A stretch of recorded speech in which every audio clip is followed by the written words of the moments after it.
Ya, Anda kembali di Mining Forum bertajuk Mining for Better Tomorrow. Acara ini terselenggara berkat kerjasama CNBC Indonesia dengan MindID. Dan kami akan lanjutkan kembali diskusi yang semakin hangat begitu ya, baik narasumber saya yang hadir di studio maupun juga di Zoom.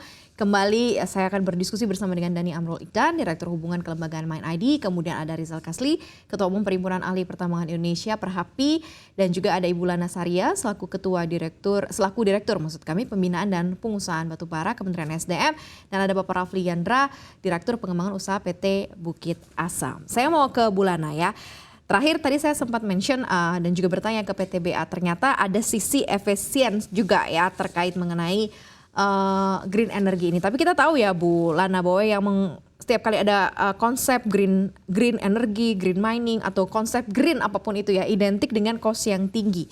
Akan seperti apa ini tantangannya untuk green mining? Apakah cost yang tinggi itu karena di awal investasinya besar, pasti akan besar, tetapi kemudian side effect selanjutnya akan jauh lebih ringan atau jauh lebih kemudian menemukan titik nilai keekonomian, ataukah seperti apa nih sejauh ini? Dan ini akan menjadi tantangan tersendiri sebenarnya untuk implementasi green mining, Bu Lana.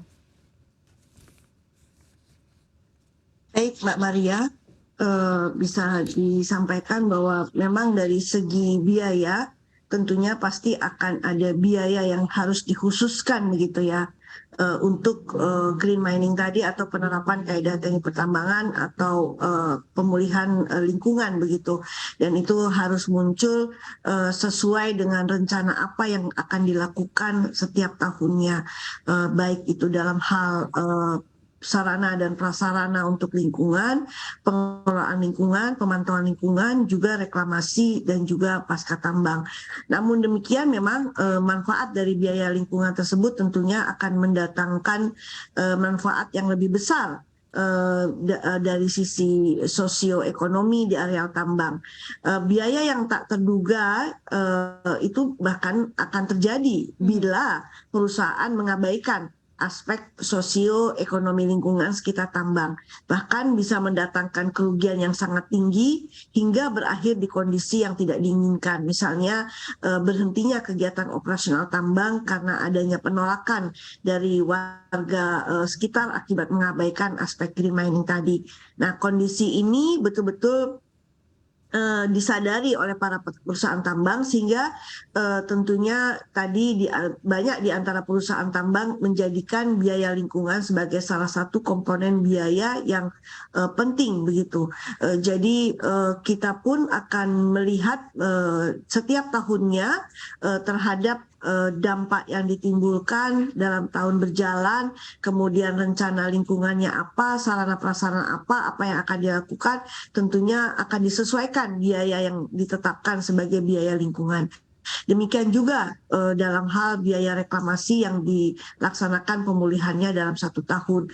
Ada evaluasi khusus yang akan dilihat dari penata gunaan lahan, kemudian menyiapkan kendali erosi dan sedimentasinya, kemudian apabila ada potensi air asam tambangnya, kemudian revegetasi yang sesuai apa, begitu, itu harus ada biaya tersendiri begitu. Sehingga tentunya ini lebih baik dikeluarkan karena sudah tahu prediksi dampak bila tidak dilakukan, daripada tidak dilakukan akan menjadi biaya besar di akhirnya. Demikian Mbak Maria. Oke, baik. Berarti memang ada cost, tetapi kemudian menimbulkan multiplier effect yang baik di kemudian hari begitu ya. Akan terlihat termaintain tahun per tahunnya ya. Kalau dari Pak Rizal sendiri melihatnya seperti apa? Kan kalau kita tahu ya, yang setiap kali ada konsep green, mau green energy, mau green mining lah sekarang gitu ya, selalu ada dengan cost yang tinggi. Nah, apakah memang ini yang tercermin dengan investasi awal yang memang harus besar? Kemudian tadi juga sudah dimention beberapa poin oleh Bu Lana juga, bahwa multiplier effect yang ditimbulkan tuh cukup baik. Nah, ini untuk para penambang juga tahu, dan para penambang juga ada gambaran sehingga dia punya eager juga nih untuk geser ke good mining practice, ke green energy ini atau green mining ini, Pak Rizal. Ya, memang kita tahu bahwa untuk menerapkan green mining ini pada awalnya memang kita memerlukan kapital ya, expenditure yang lebih tinggi, karena memang dari segi penguasaan teknologi kita belum menguasai teknologi yang berkaitan dengan green mining ya. Misalnya katakanlah saja seperti solar cell ya, solar panel. Kita masih banyak mengimpor solar panel terutama dari negara China ya. yang mereka sudah lebih advance dalam hal teknologi. Nah, kemudian saya setuju dengan yang disampaikan Bu Lana tadi, memang pada dasarnya kita mengeluarkan biaya, tetapi akhirnya kita juga akan menuai efisiensi ya, seperti yang disampaikan oleh Pak Rafli ya dari PTBA. Karena apa? Green mining ini atau katakanlah seperti penerapan green ekonomi ya, green energy itu kita biaya agak lebih besar di awal, tetapi perawatannya atau biaya operasinya itu akan lebih kecil karena kita memanfaatkan seperti misalnya Vali, kebetulan saya dulu pernah di Vali, di Inco, juga di Freeport ya, di bawah MindID, tapi dulu belum di bawah MindID ya. Nah, di Vali itu menerapkan green mining untuk energi. Jadi mereka memanfaatkan 3 PLTA yang ada di sana untuk menghasilkan energi dalam hal operasional, untuk mendukung operasional mereka. Pada awal dari konstruksi memang investasi besar, tapi setelah itu beroperasi, biaya operasinya atau maintenance-nya akan lebih kecil. Dan itu bisa digambarkan dalam konsep juga memelihara lingkungan, karena untuk menjaga debit air yang diinginkan, dulu kami harus menjaga hutan di sekitar catchment area ya, atau kita sebut daerah aliran sungai. Nah, kita menerapkan CSR ya, pola CSR untuk menggerakkan masyarakat melakukan pemeliharaan hutan. Nah, begitu juga dengan solar cell. Nah, solar cell juga pada awalnya memang tinggi, tapi nantinya karena sinar matahari gratis, kita juga akan mendapatkan biaya yang lebih murah untuk penerapan itu. Nah, yang paling penting saya lihat di sini bahwa kita harus dapat menguasai teknologi ya. Nah, seperti pembuatan solar panel, kemudian kincir angin dan segala macam. Nah, ini akan menyebabkan nantinya kita bisa memproduksi produk-produk tersebut secara massal, dan biayanya juga akan secara beberapa tahun ke depan itu akan jauh lebih murah, sehingga kita akan mendapatkan teknologi tersebut yang lebih murah ke depannya. Jadi agree ya bahwa memang ada capital, ada cost awal yang memang harus dikeluarkan, tetapi kemudian nanti akan menimbulkan titik nilai keekonomian ya gitu ya yang bisa diserap. Saya mau ke MindID Pak Dhani. Ini akan kalau dari BUMN Anda melihatnya seperti apa? Seperti apa sih mungkin implementasi green mining di MindID sendiri ya? Mungkin kalau kita bicara dari sisi operasionalnya, kemudian dari sisi reklamasinya nanti seperti apa? Karena kita tahu kan bahwa kalau bicara output dari produk-produk green kan lumayan besar demand-nya, seperti misalnya nikel, kemudian juga timah begitu ya. Nah, ini seperti apa kalau di MindID ya? Apakah dari sisi input atau prosesnya sampai nanti outputnya sampai nanti ke end usernya ini akan green begitu. Nah, ini akan seperti apa nih Pak Dhani? Ya, tadi di awal saya sampaikan bahwa upaya dekarbonisasi itu kita menyusun namanya peta jalan ya, peta jalan dekarbonisasi. Nah, sekarang memang kan kalau ujungnya itu kan memang zero emission di tahun 2060. Milestone-nya di 2030 bisa 15%. Tinggal kadarnya ya 15%, sehingga 2060 bisa 0%. Nah, ini dalam menyusun sebuah peta jalan ini, memang kita membuat 3 skop. Skop 1 yang berkaitan dengan core business, skop 2-nya yang berkaitan dengan energinya itu sendiri, yang dia kolaborasi dengan PLN, skop 3-nya itu berkaitan dengan penunjang-penunjang dalam proses bisnisnya. Nah, ini ketiga skop ini kan kita lakukan secara terukur, dan juga kita lihat tahun per tahun bagaimana efek pengurangan dari emisinya, ya kan? Nah, itu ekosistem di dalam menunjukkan peta jalan dekarbonisasi dengan 3 skop. Nah, yang kedua yang paling penting lagi adalah bahwa ketika kita bicara green mining di dalam koridor good mining practices ini, kita tidak melihat yang namanya biaya ESG atau expenses ESG itu sebagai sebuah biaya yang membebani perusahaan, tapi kita melihat itu sebagai sebuah investment, sebagai sebuah investasi. Kenapa sebagai sebuah investasi? Karena itu akan kembali kepada pengelolaan korporasinya itu sendiri. Kalau ESG-nya bagus, ekosistemnya kuat, lingkungannya juga bisa terstandar, termasuk umpamanya program forestasi, itu kan dampaknya kan kepada kita sendiri, ya, kepada pengelolaan korporasi itu sendiri. Maka kita melihatnya kepada investasi sebetulnya. Nah, jadi karena ini kita melihatnya sebagai pada investasi, maka kita juga mengukur indeks investasi atau return on investment dari pengelolaan ESG kita. Jadi setiap pengelolaan ESG kita punya ukurannya, Mbak Maria. Punya ukurannya, apakah ukuran-ukuran ini sudah memberikan efek benefit belum kepada perusahaan maupun juga masyarakat sekitar.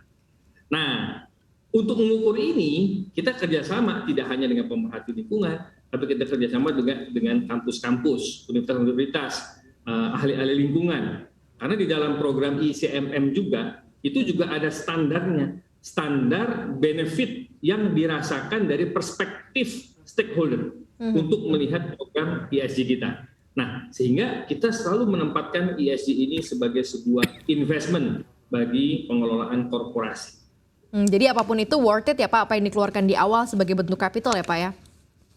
Worth it. Nah, makanya perspektif kita dalam mengelola korporasi harus berubah, Mbak, shifting. Tidak melihat ini sebagai expense, tapi sebuah investment yang akan kembali kepada masa depan kita. Nah, ini sejalan dengan kita punya noble purpose, Mbak Maria. Noble purpose kita itu sebagai core values dari pengelolaan korporasi kita punya noble purpose, namanya we explore natural resources for civilization, prosperity, and brighter future. Nah, pengelolaan ESG ini maksudnya di mana? Ya, civilization, prosperity, dan masa depan yang lebih baik, brighter future itu tadi. Nah, itulah yang saya sebut sebagai investasi korporasi yang akan kembali kepada masa depan korporasi. Ini semangatnya harusnya bisa ditularkan kepada mungkin beberapa pelaku yang belum tergerak begitu, belum sadar nih ada energi yang disalurkan oleh Pak Dhani yang harusnya bisa tertangkap di sana ya.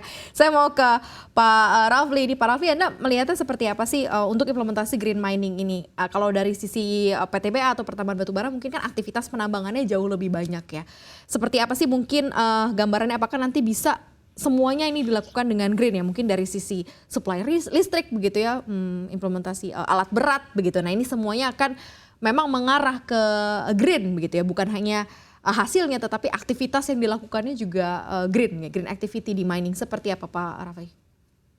Ya, Bukit Asam sudah sangat banyak mengimplementasikan green mining ini di wilayah pengoperasiannya. Beberapa implementasi yang menggunakan energi ramah lingkungan itu antara lain penggunaan lampu yang dilengkapi dengan solar cell. Kemudian kita juga menggunakan bahan bakar biodiesel atau B30 yang memiliki emisi lebih rendah dibanding bahan bakar lainnya. Selain hal tersebut juga PTBA sudah mengembangkan PLTS di lahan pasca tambang. Jadi daerah-daerah tambang yang sudah tidak produktif itu kita jadikan lahan untuk PLTS. Inisiatif ini sudah ada dalam pilar strategi pengembangan kita, di mana pemanfaatan lahan-lahan ini ada di beberapa lokasi seperti di Umbilin, Sumatera Barat, kemudian di Tanjung Enim, Sumatera Selatan, kemudian di area bekas tambang di Kalimantan Selatan. Nah, area bekas tambang ini masing-masing bisa berkapasitas lebih dari 200 megawatt. Nah, ini sangat prospek sekali buat bisnis. Kemudian PTBA juga mengembangkan sumber energi bersihnya dalam hal ini PLTS untuk di lokasi lain, seperti kita telah mengoperasikan PLTS di gedung Airport Operation Control di Bandara Soekarno-Hatta. Ini sudah beroperasi sejak tahun lalu. Kemudian kita juga membangun PLTS untuk penerangan sepanjang jalan tol Bali-Mandara. Nah, ini juga merupakan pengembangan bisnis kita di PLTS di instansi lain. Nah, dalam hal untuk tugas dari undang-undang di mana kita juga diwajibkan untuk hilirisasi, kita juga sudah mempunyai pengembangan downstream kita dari batu bara menjadi dimethyl ether. Ini juga akan digunakan sebagai substitusi dari pengguna LPG. Kemudian kita juga akan membangun batu bara menjadi chemical. Nah, ini salah satu contoh, maksud saya beberapa contoh yang sudah kita implementasikan dan akan kita kembangkan di beberapa tahun ke depan. Demikian Mbak Maria. Oke, berarti dari sisi PTBA pun juga sudah sejalan begitu ya dengan konsep green mining yang juga sudah diimplementasikan begitu ya. Sebenarnya kalau saya mau sedikit ke Pak Rizal, sebenarnya kan konsepnya dari green mining banyak Pak Rizal, termasuk tadi revitalisasi, reklamasi lahan pasca tambang dan lain-lain. Sekarang ada yang terbaru mungkin ya carbon trading, carbon credit trading begitu ya. Yeah.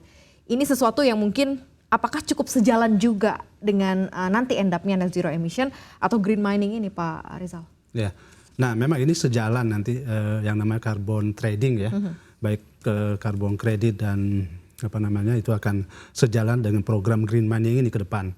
Nah artinya bahwa perusahaan-perusahaan yang bisa menyerap emisi CO2 itu akan mendapatkan carbon credit. Contoh seperti yang dilakukan PTBA misalnya, mereka membangun solar cell, kemudian rehabilitasi kawasan hutan dan valley dengan PLTA-nya segala macam, itu bisa inline dengan green mining ini atau dengan nantinya pada akhirnya adalah net zero emission. Nah, Perhapi sendiri juga saat ini sedang melakukan suatu kajian dan desain pemanfaatan kawasan bekas tambang di Kutai Kartanegara. Nah, untuk ekonomi yang berlanjutan dan kemudian transisi energi. Nah, di sana kami disupport oleh 10 perusahaan di batu bara yang ada di sana karena ini transisi energi. Nah, kami akan mendesain kawasan tersebut menjadi suatu kawasan yang bermanfaat setelah pasca tambang. Tapi kita tidak menunggu pasca tambang, kita mulai dari sekarang. Okay. Nah, artinya di sana juga kita akan bangun Museum Tambang Indonesia, ya, dan energi terbarukan. Nah, beberapa bekas lubang tambang itu nanti bisa kita bangun floating solar cell. Nah, itu akan menghasilkan energi. Dan ini kami sudah mendapatkan komitmen dari Dirjen Minerba waktu itu, untuk bisa membangun floating solar cell. Dan baru-baru ini kami juga dengan World Bank, Perhapi sudah beberapa kali diskusi dengan World Bank, kemungkinan AFC yang merupakan organisasi di bawah World Bank itu bisa mensupport untuk membangun energi terbarukan di sana. Nah, artinya ini kawasan-kawasan bekas tambang pun bisa kita inline-kan dengan program green mining, sesuatu yang sangat bermanfaat, termasuk juga kawasan wisata atau eco tourism yang akan kita bangun di sana, tapi dengan senternya di Museum Tambang Indonesia nantinya. Oke, berarti memang sudah ada dan cukup sejalan juga tadi ya kreditan karbon atau mungkin carbon trading tadi begitu ya dengan apa yang akan dihasilkan net zero emission, yaitu melalui juga prosesnya di green mining ini. Ini semakin hangat diskusi kita, tapi kita jeda terlebih dahulu ya Bapak Ibu.